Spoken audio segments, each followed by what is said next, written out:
This is something I still have trouble processing to this day. My name is James, and I'm 45 years old. I live happily in Orlando, Florida, with my wife and 2 kids. I have lived in Orlando all my life, and I can't think of a better place to raise a family.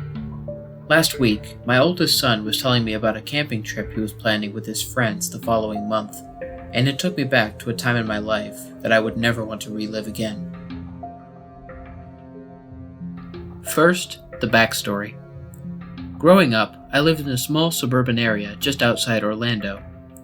When I was a freshman in high school, I became part of a small group of friends, and we would hang out on the weekends. There were 6 of us in total. The oldest one in the group was a senior named Steven. He was a very friendly and confident person and was the leader of our group. There was another senior named Karen, a junior named Anthony, a sophomore named Vicky, and another freshman named Holly. Every weekend, all 6 of us would meet up at Steve's house, and we would head into the city in Steve's bright blue Honda Pilot to do who knows what. My freshman year of high school was easily the best year of my teenage life. As the years passed, the older kids graduated from high school and went to college.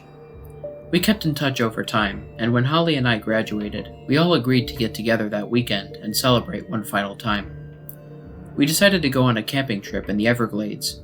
Anthony had an RV at the time, so the weekend after my graduation, we met at Anthony's house and drove the almost 4 hours to the Everglades. We brought tents, sleeping bags, matches, canoes, and lots of food and drinks.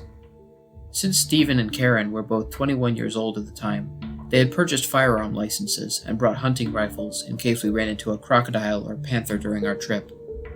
Little did we know that those beasts would be the least of our worries.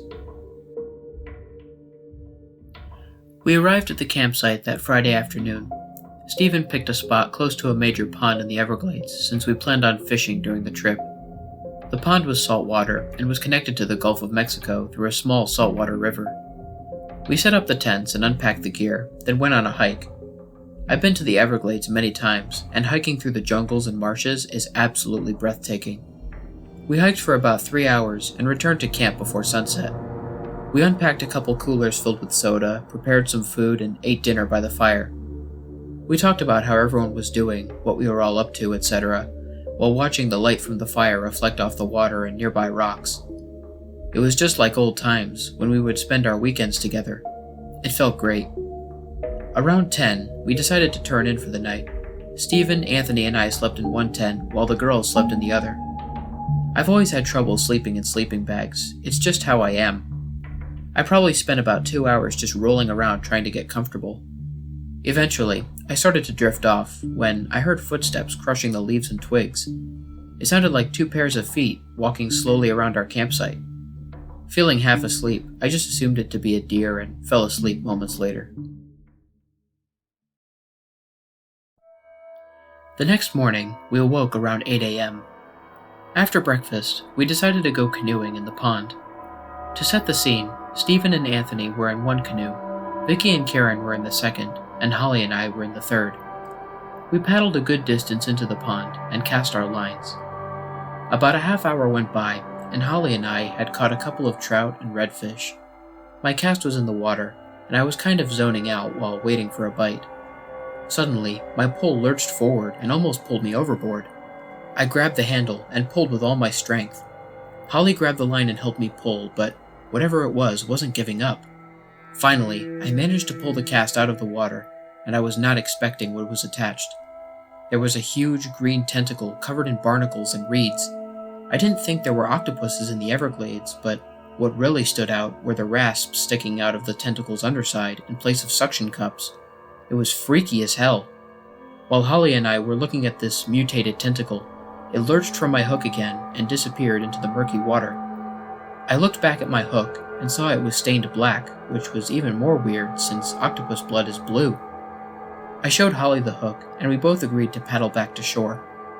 When the others returned, I told Stephen what happened and showed him the hook, but he just blew it off as an octopus since the pond was saltwater. Holly and I were still a bit shaken up, so we decided to go on another hike to take our mind off it. We hiked for a couple hours and went fishing again a few miles from our camp. Holly and I caught some more trout, while Stephen and Anthony each caught a largemouth bass. By the time we got back, it was getting dark. We cooked the fish we caught and talked around the fire.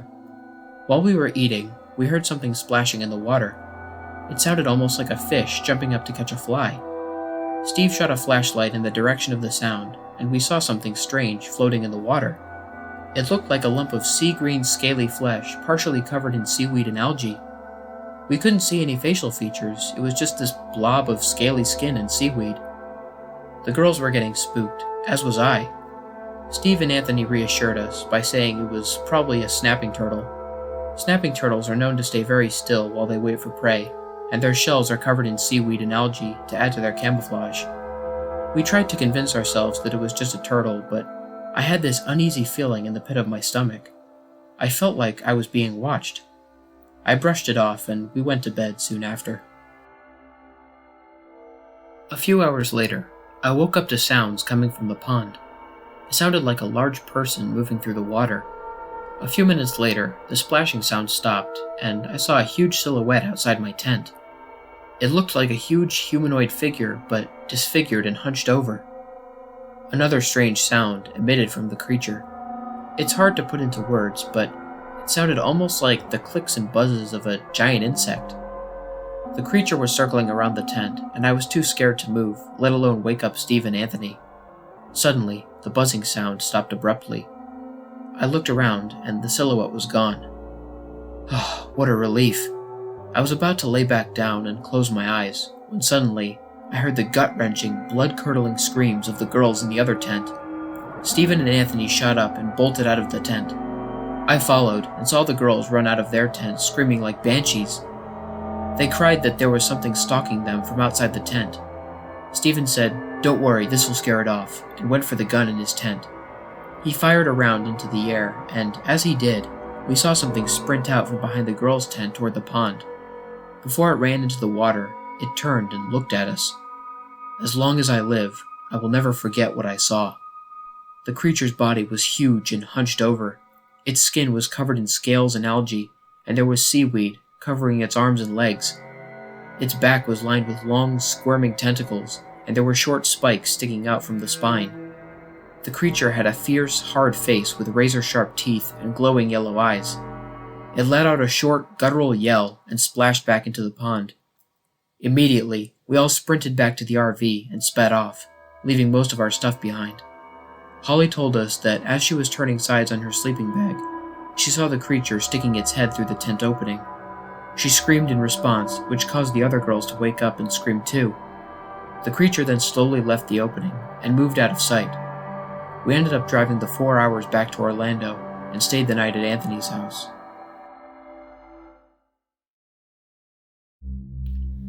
The next morning, we drove back to the Everglades to collect what we left behind. When we got to our campsite, it was completely destroyed. Firewood and charcoal was scattered around the camp. The tents were torn to shreds, and there were scratch and bite marks on the coolers. A lot of the food was gone as well. We gathered up what we could salvage and left as soon as we could. I haven't been back to the Everglades since, and it's now been 27 years. We have all gone our separate ways since, but we still keep in touch every now and then. I think this experience messed all of us up emotionally. I don't think I can look at camping or the Everglades the same way again.